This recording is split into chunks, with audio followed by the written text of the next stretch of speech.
Thank you for joining us today. I want to welcome everyone to this installment of the STS 2022 Webinar Series. This series features presentations and panel discussions on a variety of topics relevant and important to cardiothoracic surgeons. The topic today is robotic mitral valve repair. STS is grateful to Intuitive Surgical for their support of this webinar. Please note, this event is being recorded and will be available tomorrow morning on the STS website and YouTube channel. We invite you to become a member of STS if you're not one already. You'll enjoy a variety of discounts, benefits, and opportunities to help you grow professionally. Learn more at sts.org/membership. At this time, I'm pleased to welcome Dr. Sloane Guy, who has organized this session. Dr. Guy is Director of Minimally Invasive and Robotic Cardiac Surgery at Jefferson University Hospital in Philadelphia.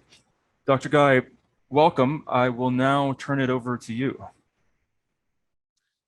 Thanks so much, Wes. Appreciate you and your team putting together yet another exciting webinar. Today's topic is robotic mitral valve repair, sort of how to start a program, and we'll dive into some of the technical tips and tricks as well. We have an esteemed group of panelists, including Eugene Grossi from NYU Langone, one of the most experienced robotic cardiac surgeons, as well as educators in this field.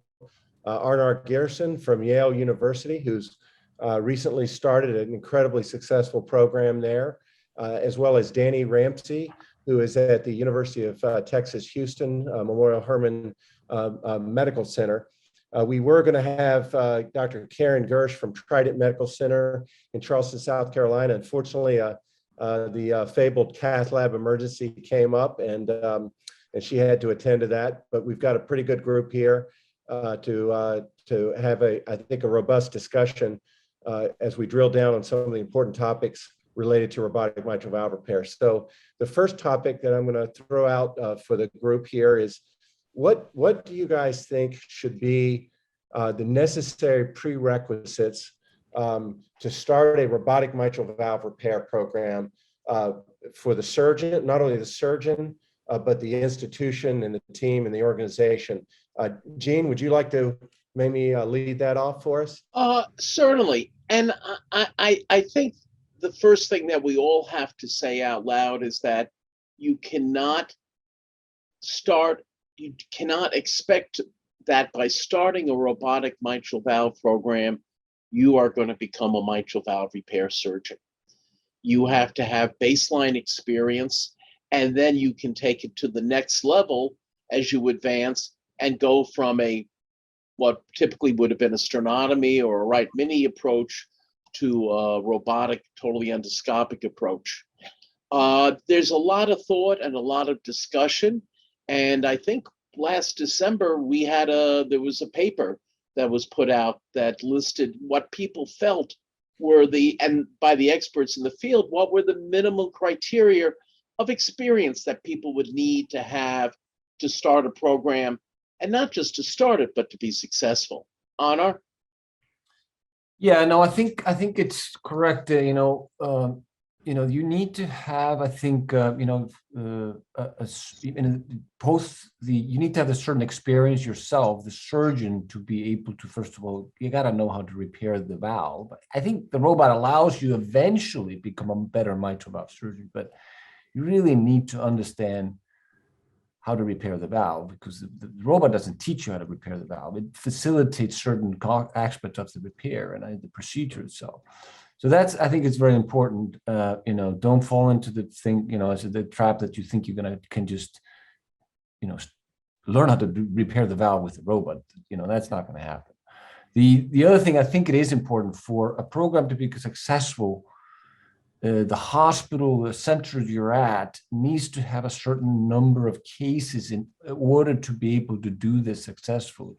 First of all, to start is sometimes challenging because you have to have a certain number of kind of cases lined up not to lose your skills. So you have to have a realistic expectation how you can grow your program. Is there a ceiling and stuff like that?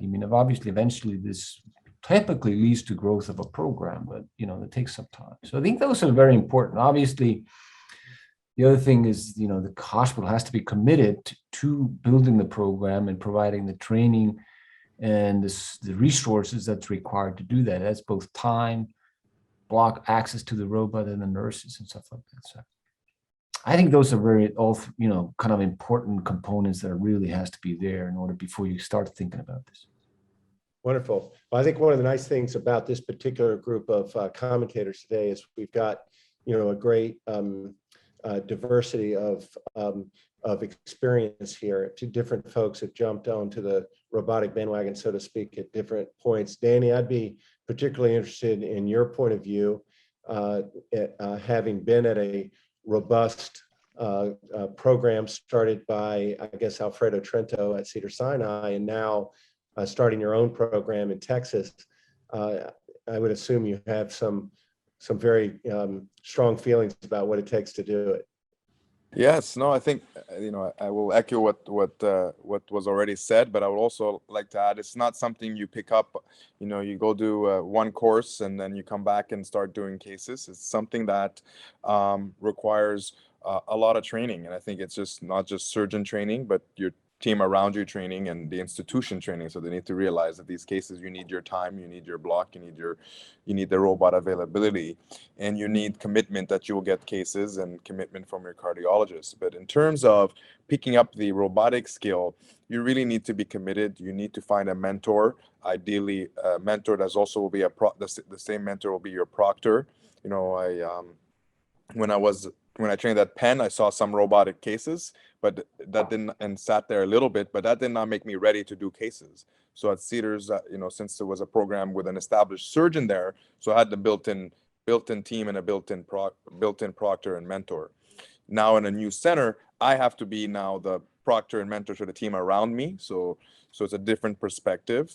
You need to do simulation, but I also learned from you in terms of you need to do those simulated cases, and we're going to be doing those simulated cases. So I think it's really important to have a good mentorship and a proctor. If you haven't sat on the robot before and you're going to pick this up from scratch, you need to do the training course for yourself and your team, and then learn as a team with a proctor and mentor.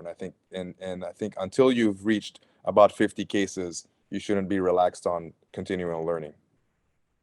That's great, Danny. So I'm going to share my screen here with the folks, and this is sort of a nice summary of what it takes to be a robotic mitral valve surgeon, and it's not easy. I'll share some of my own path with you in a bit, but these are the qualities you need, and it's really in this order of difficulty. The number one most difficult thing, I think, is team leadership. It's one of the reasons why younger surgeons fresh out of training, I think, have struggled to start these programs, is because you really need to get comfortable running an operating room team, leading an operating room team, dealing with the personalities and developing a sense of teamwork among folks.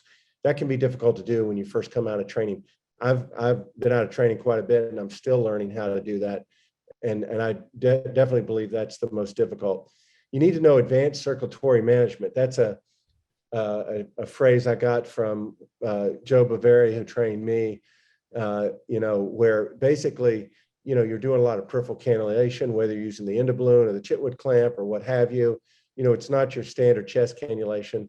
Now, people are acquiring a lot of those skills these days, particularly with ECMO, but there can be some real challenges there, particularly in an elective case as opposed to an emergency case.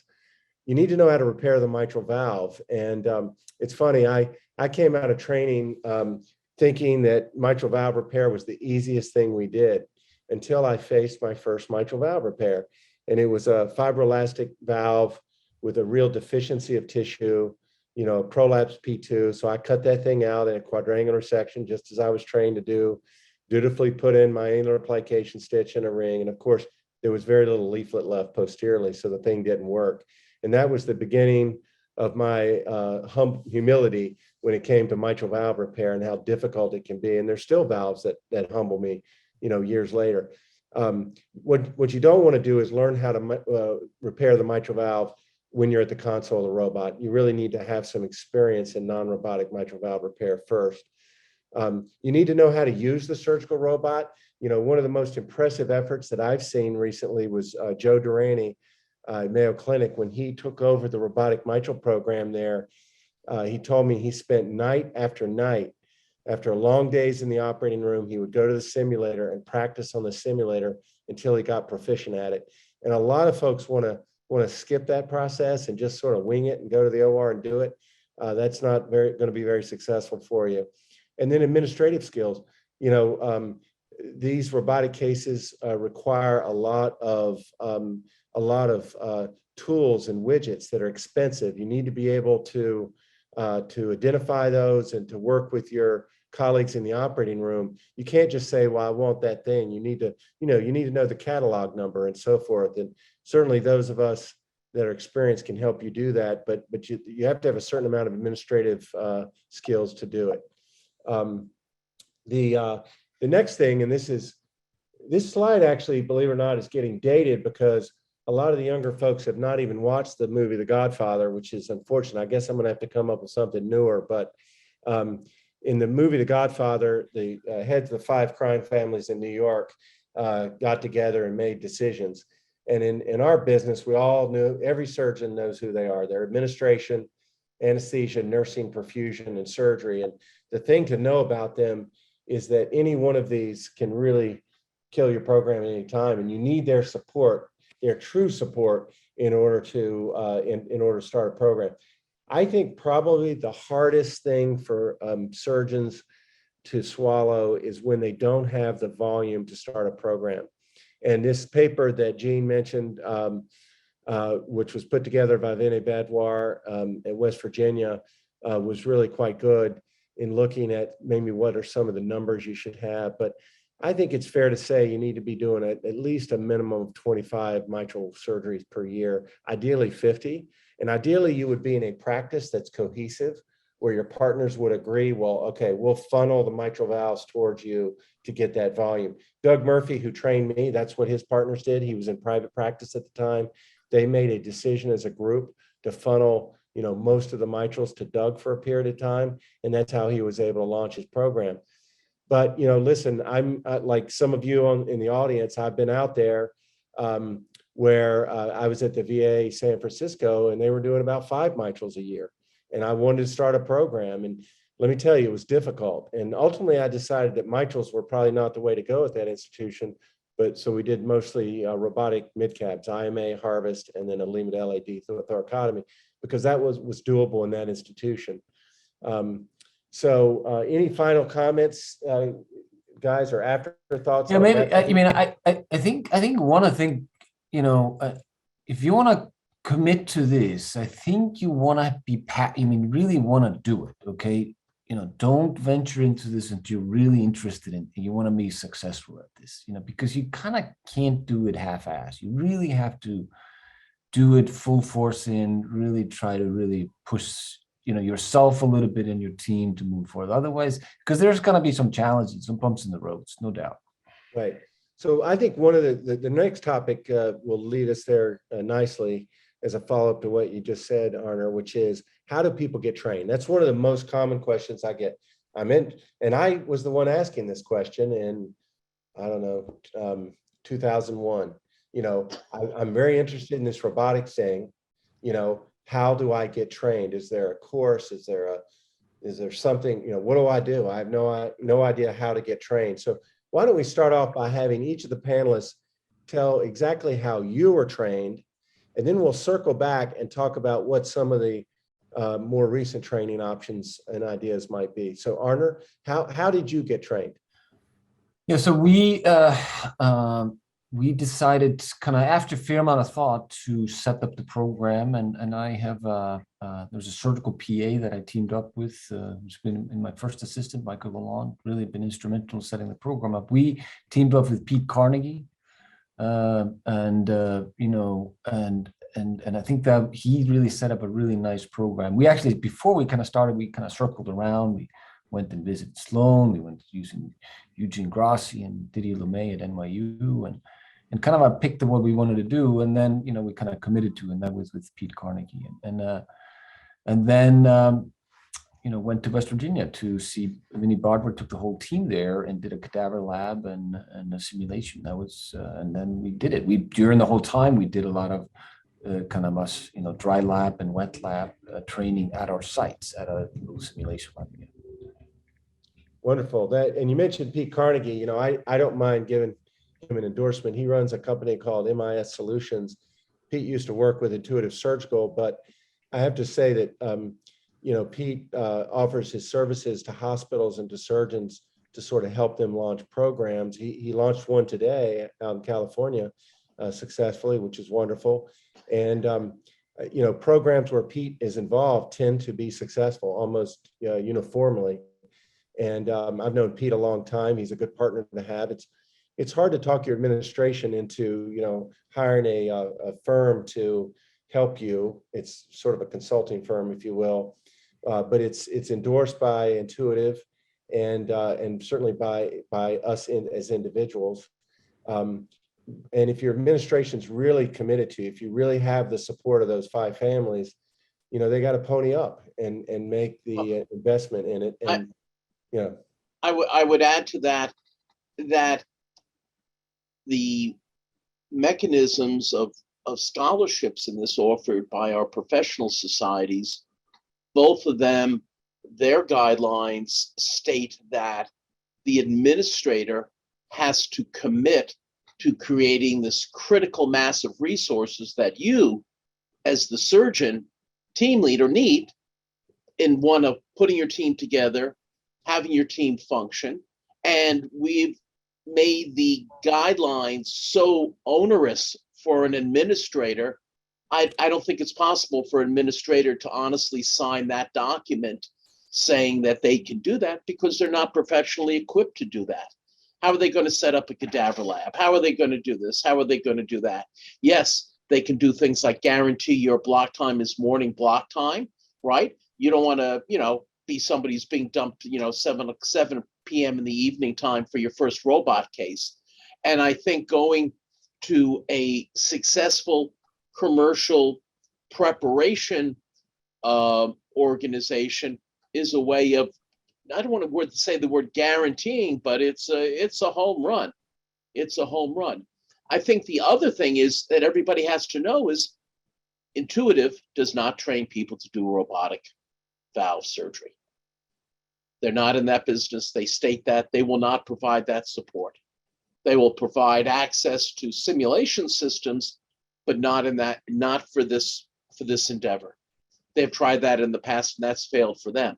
So they're telling people, yes, if you want to succeed, go to a commercial prep course, get the resources put together that your team is going to need and you as the team leader are going to need, and to go forward. And I'll just add one thing. You have to keep your eyes about you. This morning, I did somebody radiation mitral valve. Somebody had a radiation 10 years ago, had this big, ugly mediastinal mass, blah, blah, blah. And last night, I get out of our 2 cases yesterday, and I look at the schedule, and there's an anesthesiologist who's never done a case with us assigned to this. I've only done the robotic mitrals at NYU with basically a total of 4 anesthesiologists over 12 years. And there was a psychotic break last night. And there are always going to be people who think they can undermine or don't have the intelligence to realize what a team event this is, and you just can't break up the team when that's how the team functions. Yeah, and you have to put the administrators online for that, because somebody will always come around to try to sabotage you. I mean, it happened to myself last night. Yeah, I think that is really wonderful that you gave an honest anecdote of what all of us have faced, and of course all of us have different skill levels. From what I hear, Gene, you're particularly good at managing situations like that. I am not always that good at it, but I certainly try. And well, it did take up several folders of inbox space. Put it that way. Yeah, that generates a bunch of. How many emails did that generate? I don't even want to know. And and I didn't even pull the pin on the French nuclear hand grenade.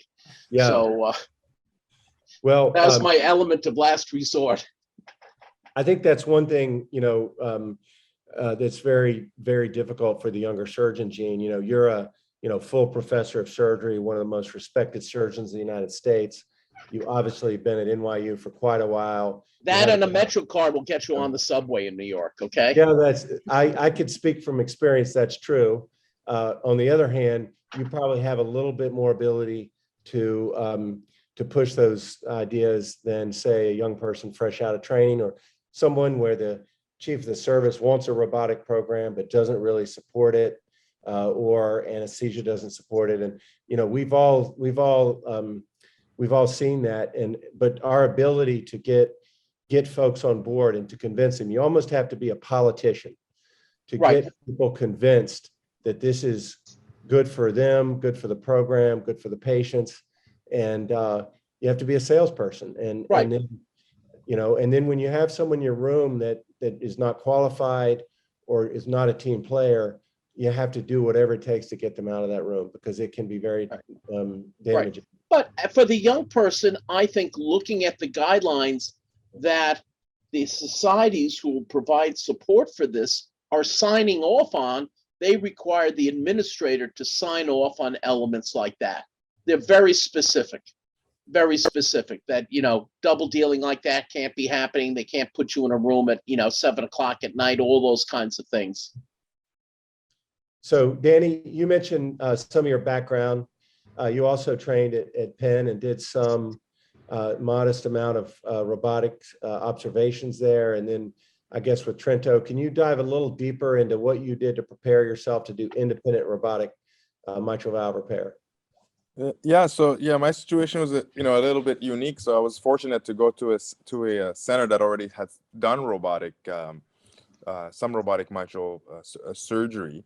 I think the key steps everybody mentioned, there's two aspects. One is the individual aspects, and if you're fortunate enough to be in a center where there is some robotics, you need to go see those cases and you need to be scrubbed on them. If it's cardiac robotic, if they're fortunate to be there, scrub with a partner, be the bedside assist, and be there. You'll learn all the steps. You'll learn the techniques of the repair at the same time as the robot techniques, setting up the case, and then you'll also gain the advantage of how to lead this team and also the dynamics. Now, if you're starting from scratch, I think it's really important that you get those partners, and partner in perfusion, and a partner in anesthesia, and a partner tech, and a partner nurse, and they will be also your voices at the same time saying, no, we can't have this other person in. And they will try to, even in our group, they try to sneak people in who's never done a case. So my robotic mid-cab, at the last minute, they put the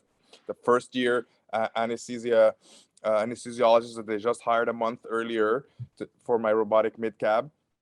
And of course, yes, it fires off some emails and texts.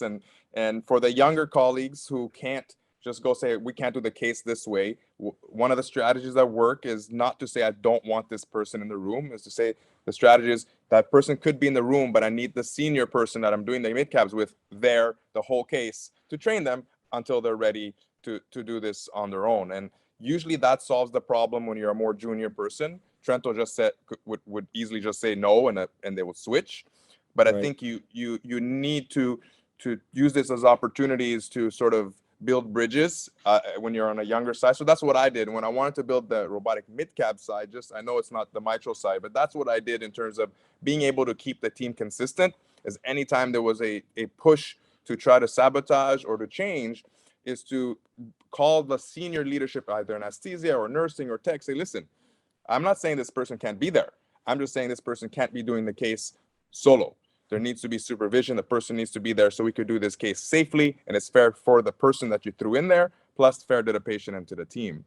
And the way I trained is I trained first at the bedside, and then I was fortunate enough to have since I was there, the mentor could come and assist me in my cases.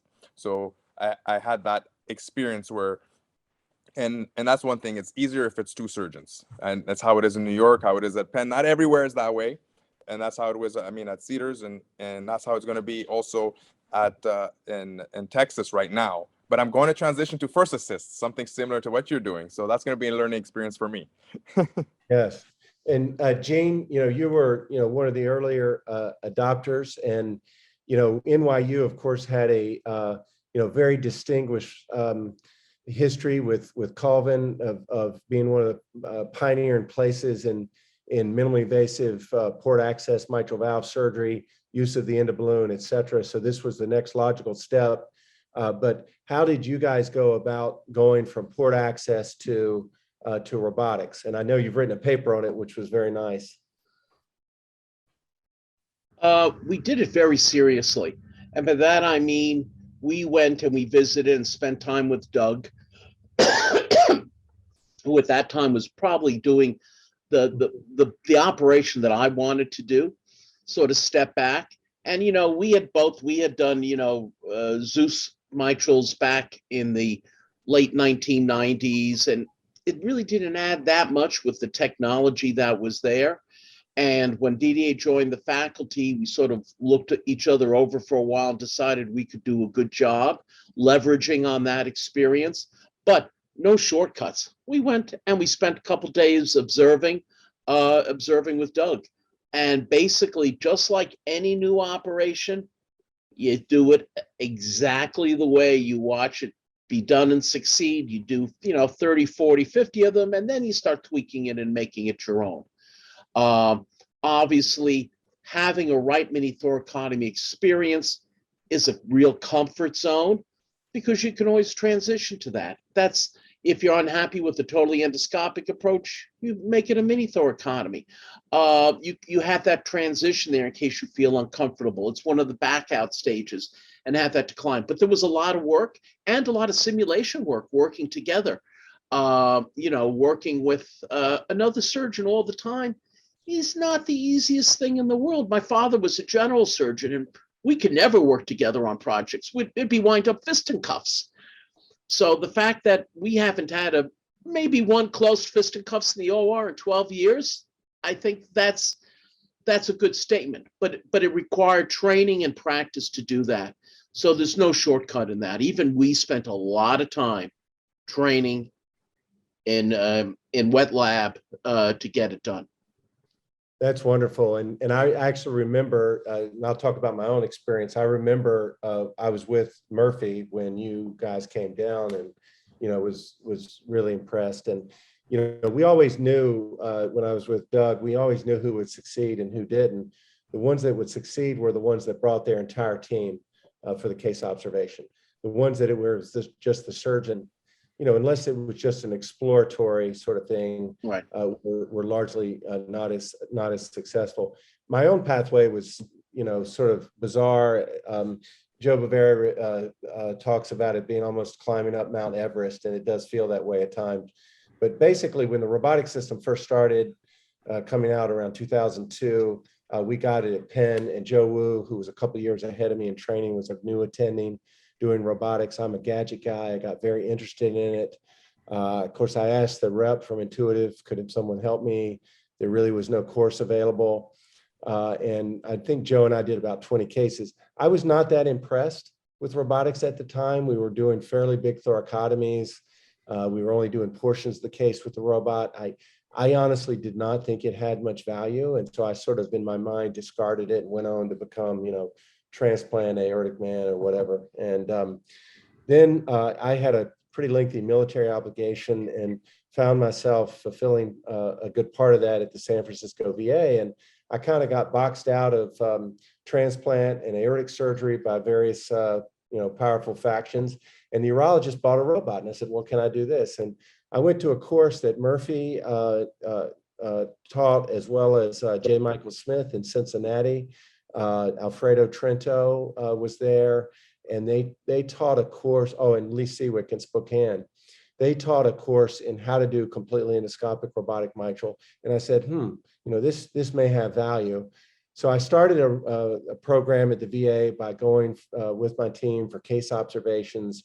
We started doing robotic mitrals, and then, as I mentioned, really struggled with that in the VA. So we started doing mostly robotic midcaps, but that's really what got me started. And then when I finished in the Army, I actually joined Doug Murphy at St. Joe's, and I spent the first 3 months that I was at that practice doing every single case with Doug. And the dual console, I think, is really an important part of teaching. That had just come out, And that is what really allowed me to learn the operation.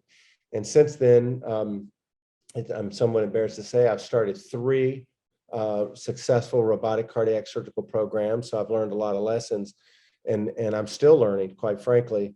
But it was not the kind of path that would be easy for every surgeon to take. I think one of the things we've struggled with the STS in terms of making recommendations to folks is that the ideal person is already 3 to 5 years out or more from training, already has an established practice, already has access to volume. And it's really hard for a surgeon like that to take, a period of time off to get training the way I did. And the model where folks, and even Dr. Chitwood would admit this, the model where folks came out of their categorical fellowship and then did an extra year was not that successful. There were some successes. Karen, who was supposed to join us, is one of those, Vilo Rodriguez and some others. But by and large, many of those folks never were able to start because it's just not a good model to come fresh out of training and start doing robotics. So those are some of our thoughts. I hope that's useful to the people that are attending. I think finding a surgeon that has been down that pathway that might be similar to yours, and then linking up with that person might be good. So Arnar's probably got the most similar to what most of you that are practicing surgeons can do. He's a practicing surgeon, busy, can't take a lot of time off, but had a good experience with minimally invasive surgery. The steps that he took are good. He would be a good person to ask advice from if your path is similar to his. I'd like to switch gears completely away from training and preparation to patient selection, which I think is an interesting topic. So let's go around the panel and find out who do you guys think are good candidates patient-wise for robotic mitral valve repair, and who do you think are not good candidates? Let's start with Danny. Danny, you want to lead that off for us? Yeah, yes, I think patient selection is key. I think patient selection is also something that evolves. So if you're starting a program is not the same as if you're Doug Murphy. I think the those who want to start, I think patient selection is key. I think the body habitus is one thing you look at and see if look at the chest wall where the heart is, and also if it's a redo or not. I would not do redos to start off with. I would also understand if you're going to be a Chitwood or endo-balloon surgeon, because that would also impact initially the starting selection of your cases. I'm also very hesitant to do any cases with AI when you first start. We do mild AI and even a little bit more now, and also do some cases without the clamp on, but those are not cases you start off with. I think patient selection is very important. We CT everyone, regardless of age, even 27-year-olds. Everyone gets a CT scan of the vasculature, so we don't want strokes. We don't want any issues to find out there's an interrupted cava. We've had one of those cases as well, which was picked up on CT scan. And I would pick cases that you are on the confident side that you will repair. These programs die very easily in the beginning. And I would suggest you find the first good grade 10 cases and get them done well, 100% repair rate with 0 complications. Yes, that's asking a lot, but I think that's what sort of the focus on patient selection I did for the first 10 cases. And then later on became standard patient selection, not more than mild AI, not too much atherosclerosis, unless I would move on to axillary cannulation. And I don't worry too much where the heart is on a mitral. I think, in terms of you're able to access it, the robot gives you that advantage, even in some pectus cases. Now, of course, don't do that in the beginning of your program. And I think also cut down versus percutaneous depends on your comfort level. If you're doing percutaneous cannulation, do it on the great cases, especially to start off. Avoid the calcified vessels, avoid the real small vessels so you don't have stenosis at the end if you're doing percutaneous cannulation of the femoral vessels. And and also your comfort level with repair. And if you're doing cases that you have a high suspicion of replacement, make sure it's later on so that you're able to do a robotic replacement. Or you could do a thoracotomy mitral valve replacement. If you're a very comfortable surgeon with thoracotomy, mitral valve repairs and replacements, then your patient selection could be a little more aggressive because you're not converting to a sternotomy. So nothing really changes from the operation other than the incision gets bigger. Sloane gets upset because that's no longer minimally invasive for Sloane. Anything more than an inch is not minimally invasive, but don't be afraid to make an inch or two incision. Get a great case, do it robotically. You could shrink the incision down. I started with a 7-centimeter incision. It's down to 3.5, and hopefully one day I'll even shrink it down to total endoscopic. But that's how I view patient selection. Make it fit for your operation and make it fit for the time stage you're in your practice, whether it's a beginning, middle, or an expert stage. I think that's sort of where I see it. I think that's those are great comments, and I will make one admission, Danny. The first robotic mitral I did, I made it about this big. You could have driven a train through it. Anyway, those are great comments. I do think it's worth noting that you need to be proficient in robotic mitral replacement if you're going to do these, because it's far faster, actually, and in my opinion, safer for the patient if you need to replace that valve to do it robotically, and it can be challenging. So a lot of people do all the training for repair and they don't train for replacement. But of course, listen, patient safety always has to come first. And I like to say, one of my friends, and I consider him a mentor, Carl Krieger, real old school surgeon. I like to say, when things are not going well, I turn into Carl. I turn into the most old-fashioned surgeon you've ever seen, because the patient's safety is more important than my ego. And so there's nothing wrong with that. But if I have to replace, I just do it robotically, and it's faster and safer, I think, in my hands. So practice replacement. Arnar, what would you consider sort of the indications and contraindications for robotic mitral valve repair? I think at the moment, we've done quite close to 300 cases. We kind of heavy, I haven't ventured into doing heavy max and, mitral calcifications. I've done some redo prior redo thoracotomies. They have obviously for large aorta, I wouldn't do more than 4.5. I typically don't do more than 4. And significant peripheral vascular disease, I think you should avoid that. I think in the beginning, it is very important to be conservative. And Cleveland Clinic have published, actually, I think, very good series about kind of selection criteria. Although I think in my mind, they're a little bit too conservative, but I think it's a good way to start, and don't, I think that initially what you probably have a tendency to,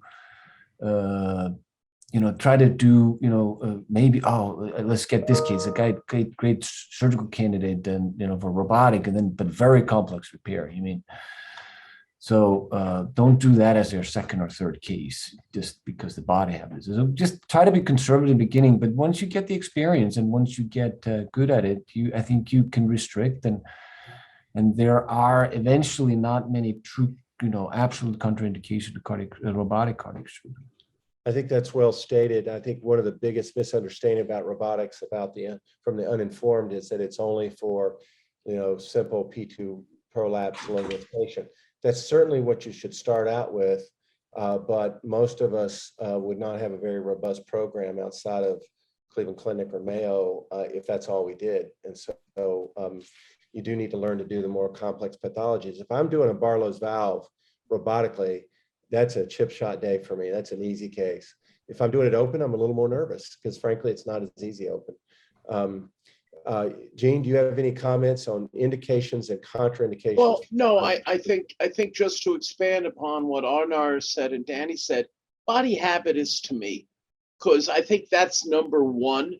Yes, you got to worry about access. You got to worry about stuff. Is it a re-op and all that stuff? But if you're starting out, body habit can make or break your day. And if you're going to do a BMI 40, once you're on the inside, you're on the inside. But to get everything set up is much more challenging and not as certain. And to look in and all you see is diaphragm with your endoscope, that's sort of a depressing way to start out the day, particularly if it's your first case.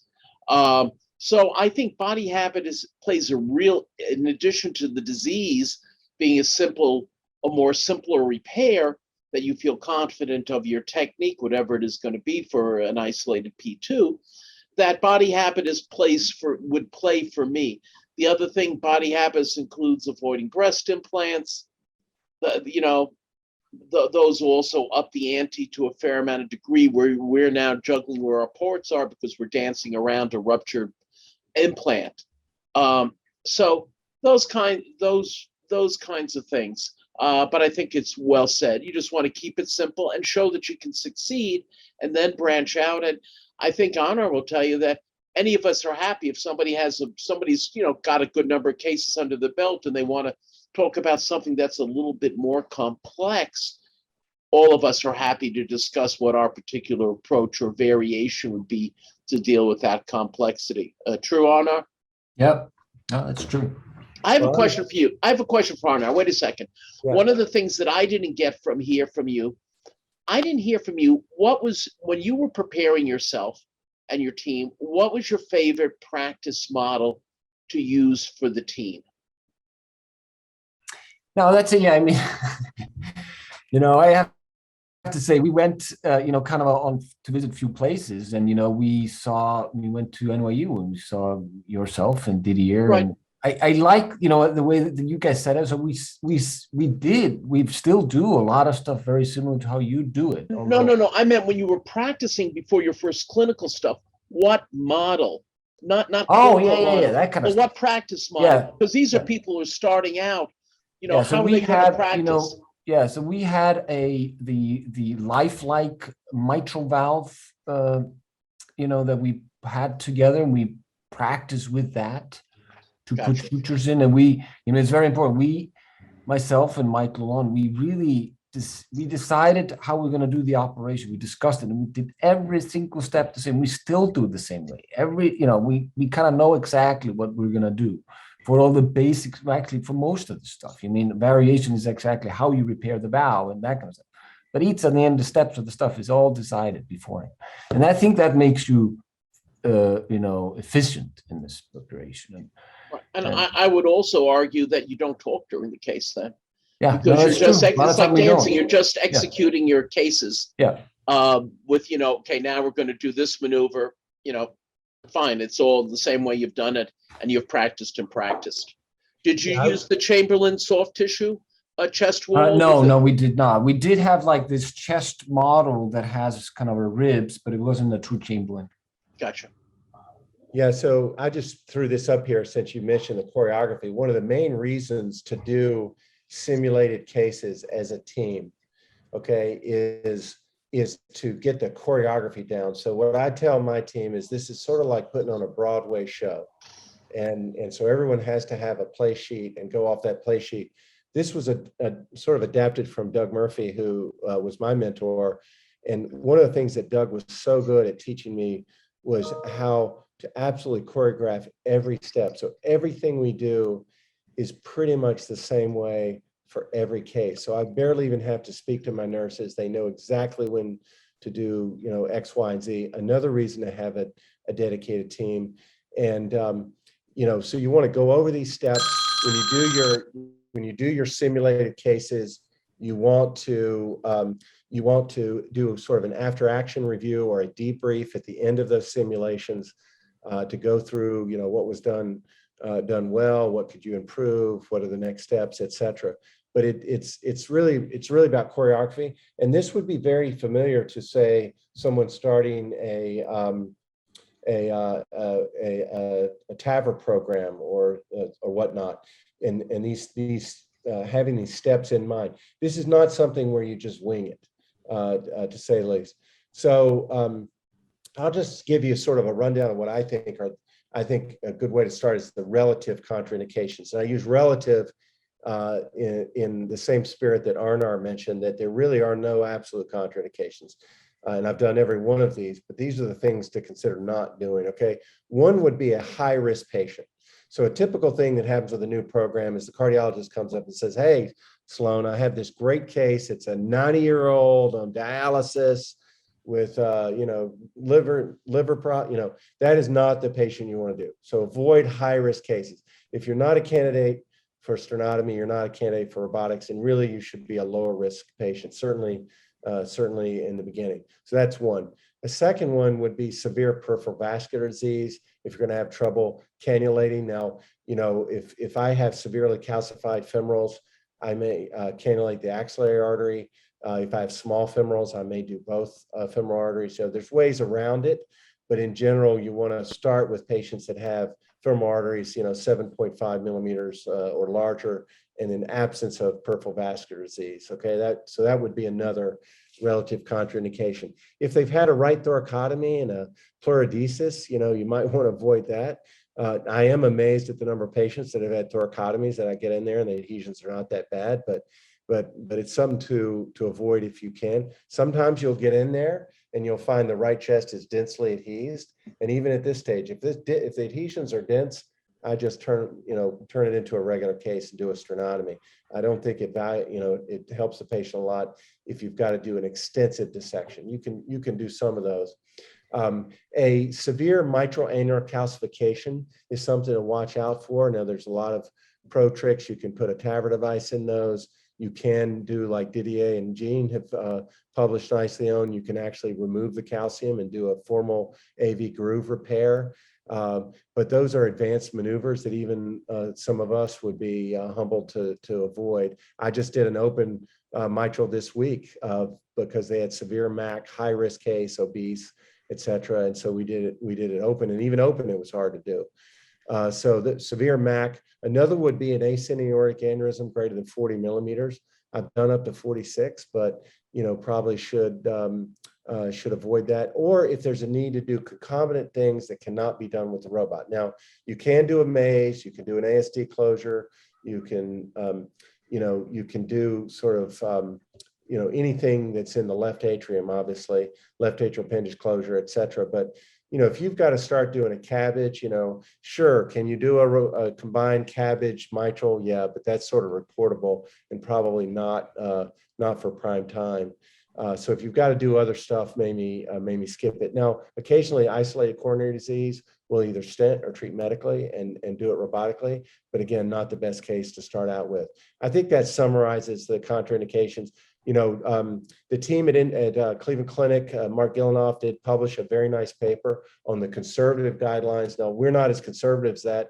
For instance, we routinely do redos, and actually, I think redos are even easier to do robotically because you don't usually have adhesions there on the right side of the chest, and you're avoiding, going through that redo sternum. And in the old days, we would do routinely patient with patent grafts. We'd make a big thoracotomy on the right. That was an old school way to do it, not a novel way to do it. And, so we just do that robotically. If you're going to do a redo, though, the Chitwood clamp's a bit hard to do. So you either have to do fibrillatory arrest or use the endo-balloon.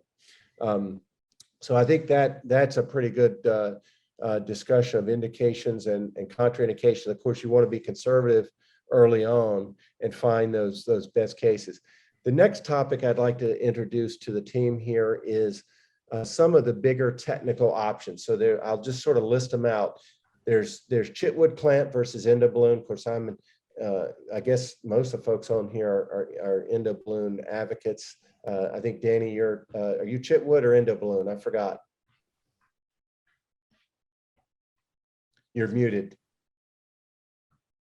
Yeah, we use Chitwood, but now at a new institution, once everybody's trained up, and we'll move from Chitwood to endo-balloon. But I won't introduce the endo-balloon until we're comfortable with all the doing a robot case first. But endo-balloon is, I think, the way to go, to be honest.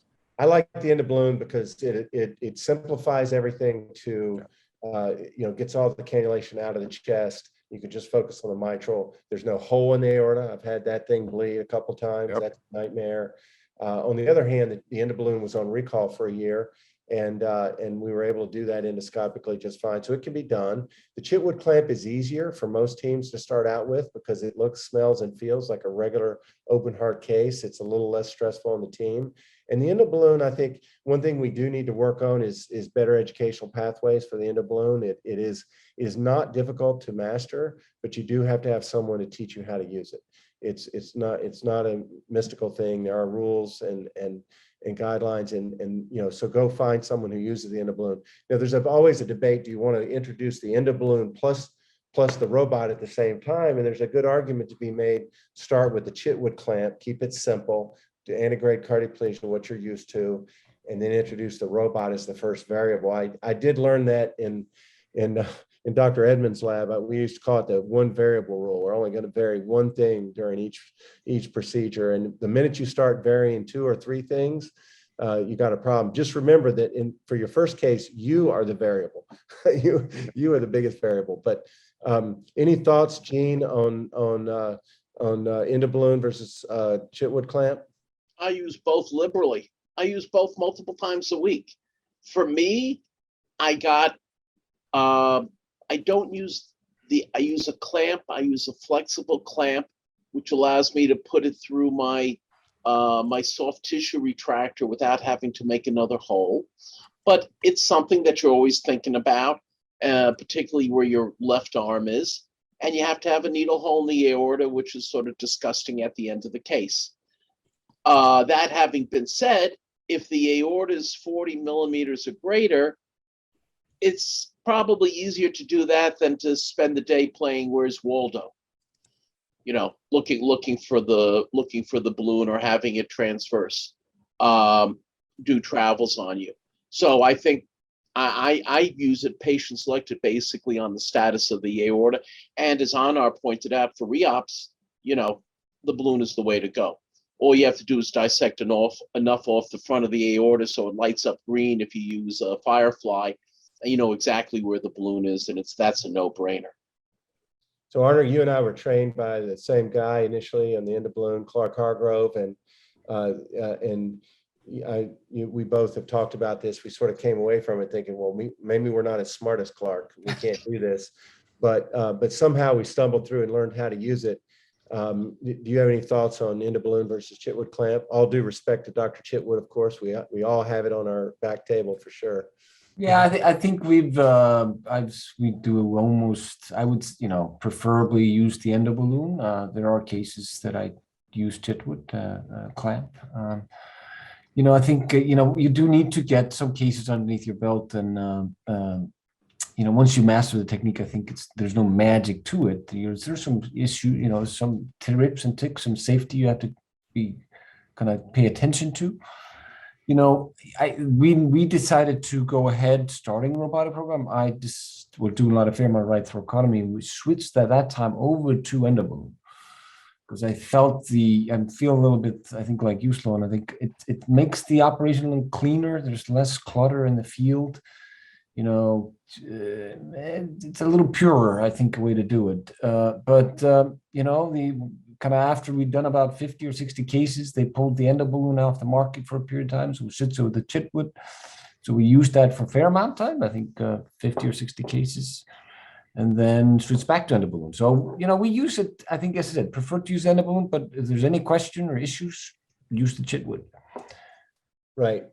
Yeah, I think that those things are all true. And also, I think you have to adapt it to your institution. There are places where I might use the Chitwood, preferably to keep a simpler platform. Now, another big debate is sort of thoracotomy versus totally endoscopic. We all have our biases. I try not to show mine, but I do feel, that endoscopic is the way to go. My career really spanned the evolution of minimally invasive laparoscopic abdominal surgery, and so went through all those iterations, including the hand assist procedures with laparoscopy. And I think most of us believe that, really to have value for those operations, you needed to eliminate what was effectively an operation through which you could do it without laparoscopy or the robotic system. And that's been one of the big criticisms of robotics, is that if you do a fairly big thoracotomy, you don't even need the robot. And I think that's true. I think patients do recover more with a port access approach where you're not spreading the ribs. And of course, a lot of folks say they don't spread the ribs, but if to do it without the robot, you really, in most cases, will need to spread the ribs, except for exceptional patients with wide rib spaces. But Gene, what is your advice to folks out there in terms of thoracotomy versus endoscopic? I know you guys do a very nice endoscopic operation. Oh, I think it's transition. It's transition. I don't think there's any reason to do a thoracotomy, even a small thoracotomy, because what do I need? I need a left arm, a right arm, a camera arm, a retractor arm, and I need a working port. My working port's that, basically, because I got to get Mr. Floppy and my hooker and my scissors and my needle drivers and, and the ball tip sucker. That's all I got to get through it. That's all I need. So why make it any bigger? It makes less work at the end of the day to close it up.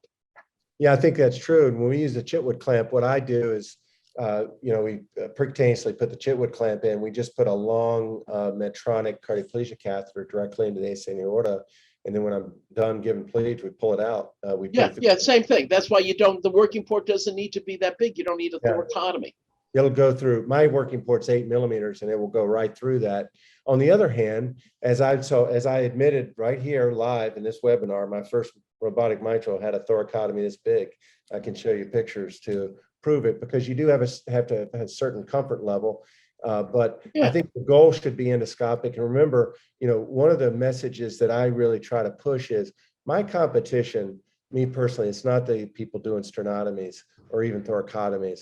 It is the several $1 billion worth of investment going into transcatheter procedures. If you want to remain relevant as a surgeon, you're either going to need to do those procedures or find a better way to do it surgically. And in my opinion, totally endoscopic is that better way. But you're not going to start out that way, I don't think, in most, in most cases. So we don't have a lot of time left, but what I'd like to do is share my screen and just give a little bit of a summary of sort of how you start a program, because again, this is what I think many of the folks are here for. Maybe Gene, you could answer some of the Q&As while I'm doing this. So the first thing is the self-assessment. Do you have those prerequisites? I would refer you to the Badwar paper as a good start, or have one of us sort of look at your program. Do an honest assessment. If you don't have those prerequisites, stop. And I think that's one of the hardest things for a young surgeon to do, because you're eager to do it. But if you're doing 3 mitrals a year, there's no way to get more. This is not for you. You'll end up, hurting patients, hurting yourself, hurting the program. So you've got to be really honest. A good surgeon knows their limitations. A good robotic surgeon knows the limitations of themselves, but also their organization and their practice. If you meet those prerequisites, we do, many of us in this group are involved in this, put together the STS yearly robotic workshop. It's a hands-on workshop. We just did one in April. You and your first assistant can come and actually do simulated procedures and learn some of the didactics. Now, thanks to COVID-19, we put together an online course, which you'll find helpful, which is available now online if you go to sts.org. And that course it has even more didactic information. You assemble your team, you pick sort of dedicated team members based on skills and interpersonal skills, get the supplies ready. Then you do what's called T100 training, which is basically where Intuitive teaches you how to use the robotic system, or if new robotic systems come out, their companies will have such a thing. And then you do what's called T200 training, which is surgeon-led procedure training, usually on a mannequin or a cadaver, and that's often done in Intuitive. Then take your team to watch between 2 and 5 cases. When I say the team, the scrub nurse, the circulating nurse, the perfusionist, the anesthesiologist, the surgeon, all of you come and watch that case and try to maybe watch a few. You heard Arnar's experience. That was really good, where he went to several different places before he sort of decided what he wanted to do. And then do at least 10 mock procedures. When I got to Jefferson, the most recent program I started, we did a total of 15 simulated procedures, and I was experienced. I had done a large volume of surgery prior to that point. I knew how to do the operation, but the team and the organization did not. And anytime I hear a surgeon say, we'll just try it once and then go, that's generally not going to be successful. Then find yourself at least 5 low-risk cases.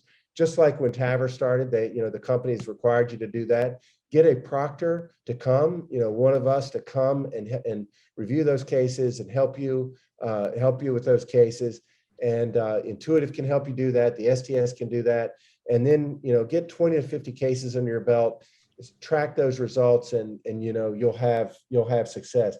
So that's sort of the template. Now, The STS and the AATS both have advanced robotic fellowships that you can apply for, which provide funding and training. Now, it's not a traditional fellowship where you go take large amounts of time out for your practice. It follows the pathway that I just laid out, but it provides some funding and guidance and mentorship for that. So you can go to their respective websites and find that. So to finish up, sort of our final question is where, and I want to start with Danny, because I think, Danny, you're the youngest member of our crew and probably the smartest, I think, based on our time together in the bars of Warsaw. I determined that you're much smarter than most of us. But my question for you is, how is robotic cardiac surgery going to fit in to our specialty? So, if let's say there's a chief of a service out there who's not into robotics themselves, but they want to understand where is this going to fit into the practice of cardiac surgery moving forward over the next 20 years in light of everything else going on, VADs, transplants, TMVR, TAVR, changes in education, all this. Where do you think this particular niche is going to fit in the next 20 years? No, thank you, Sloane. I think that is an excellent question. I think you started off a little bit by answering this question for me, because you say the drive is to get to total endoscopic, but the drive to get to total endoscopic is not because we look at me, I could do it through a 8mm incision, and you're using a larger thoracotomy. The drive is to be less invasive. The drive in the future of cardiac surgery is to be less invasive, getting patients out quickly, getting them back to work quickly, not having to tell them you can't lift weights, not having to tell them you can't drive your car. And I think that's where we need to head. All of cardiology, all of treatment of heart disease is going towards less invasive approaches, smaller. They're driving their catheters smaller and smaller to 12 French. And if they could, they would try to make it 8 French. If they could, they'll do a procedure and sending them home in 4 hours instead of at the end of the day. And so robotics needs to fit in that space. It needs to fit into providing less invasive, top quality valve repairs, top quality CABG, top quality heart surgery. And it needs to go where the other specialties have gone. It needs to get integrated into residency.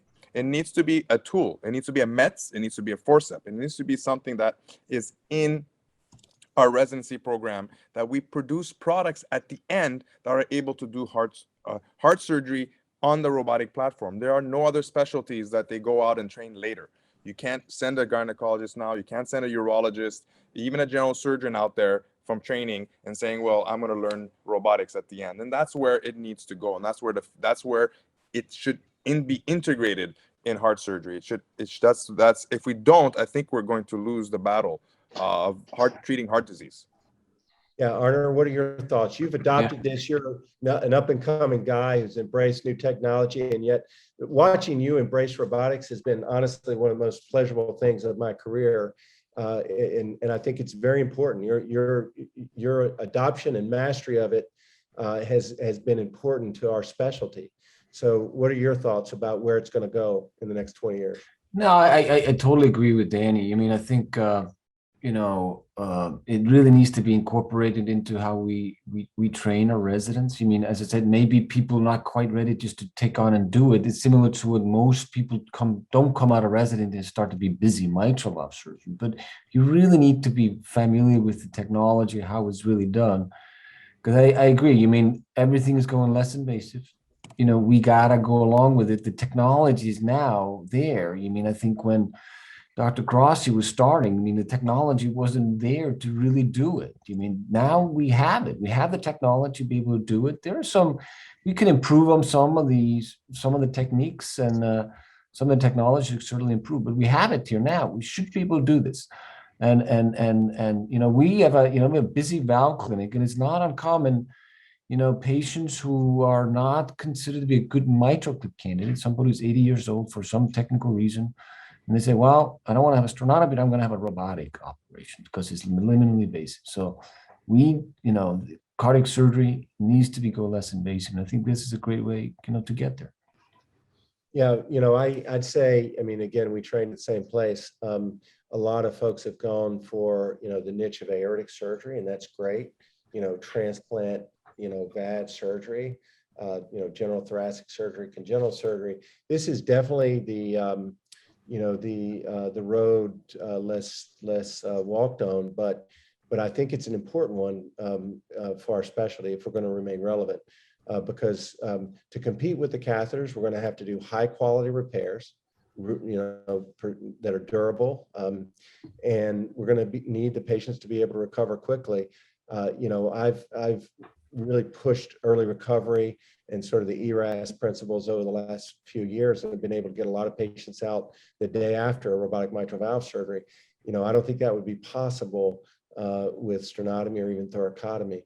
Gene, any final thoughts as our most experienced surgeon here on? No, I think you have to, listening to this, I'm just thinking about, our specialty. How can somebody train a general thoracic resident and not have them robotic experience, right? That's an accepted part of thoracic training, right? And I think the time is coming where people are going to be learning as part of their training. They may or may not do it, but they're going to learn how to take down IMAs and how to do it. I mean, that's what I do every day with the residents. They put in the repairs, and it's building up. And these kids come to us. I mean, we have our threes who have so much consult time. They come in and they're opening the pericardium, opening up the groove behind the IVC, and they have quite skill set. And I think at the end of the day, I do a better job teaching about the mitral valve, teaching them, because when you do a robotic mitral valve, it's it's the good, the bad, the ugly. Everything good you see, everything ugly you see. There's no mystery. I'm tying a knot, I leave something loose. The janitor sweeping the floor looks up and says, "Hey, you left a loose knot there." I mean, when I trained mitral valve, there was a dark hole and somebody would tell you something, you'd sort of lean over and try to look in the hole, and okay, whatever you said, what did I know? I didn't know no better, right?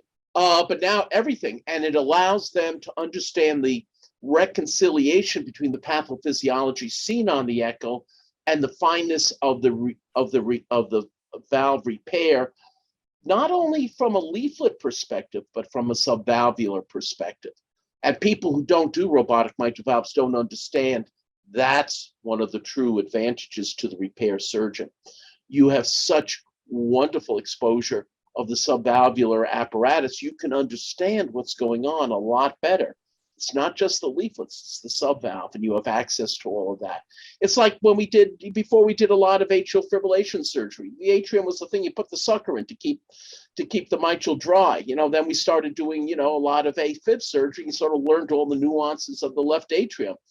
Now, being into the left, going into the left ventricle, looking around, looking at the septum, looking at the aberrant muscles, muscle bands and stuff, it gives you so much more capability as a repair surgeon because you're understanding a whole part of it that you were blind to before. Arnar, isn't it amazing? It's amazing, dude. I'm still learning subvalvular anatomy. Every day we go and look around, take pictures. It is amazing what you learn. Yeah, and I would say, I'm very passionate about this topic because I'm passionate about our specialty. I think most of us got a twinkle in our eye for cardiac surgery early on. The first heart surgery I ever saw was 1989. It was Francis Robotech. The guy was just unbelievable. It was very impressive. They were innovating. It was an exciting time, and it was the best of the best that was going into cardiac surgery. I think we need to get back to that. Unfortunately, I think there are some problems with our specialties. It's been relatively stagnant, in my opinion, compared to some of the other specialties, particularly with regard to minimally invasive approaches. Of course, TAVR has changed all that, but arguably was driven in large part by cardiologists. Thankfully, the leaders of our specialty got us involved in that. But if you think about it, your typical cardiac surgeon out there, day in, day out, is doing procedures that were pretty well perfected by about 1980. Okay. And even some of the great leaders in our field are basically doing stuff that was pretty routinely done in 1980. And what they did is they took those procedures over the next 20 years, they really perfected them, and they did, got really good results, better and better results. But I don't think our specialty is really going to survive, frankly, or go where it needs to go to deliver to our patients what they need unless we're willing to innovate. A lot of the older surgeons, frankly, kept their boot on our necks as we were trying to innovate. A lot of those guys are going away. And so now it's up to us. There's a reason why when I do a robotic mitral valve, the room fills up with young people, medical students, residents. Hey, what is this? I want to know about this. And it's because they understand inherently that this is the future. I will say one thing. I believe that one of the futures will be robotic catheter-based systems. I think 20 years from now, we'll sit, probably not me, but some of the younger people will sit down at a console and repair that valve surgically with a transcatheter robotic system. That's my last prediction for the day. You can make a mark of that and let me know in 20 years when I'm in the nursing home if that's still true. But listen, I want to thank everyone for participating, particularly Jean for substituting for Karen since she couldn't make it. I hope her emergency went well.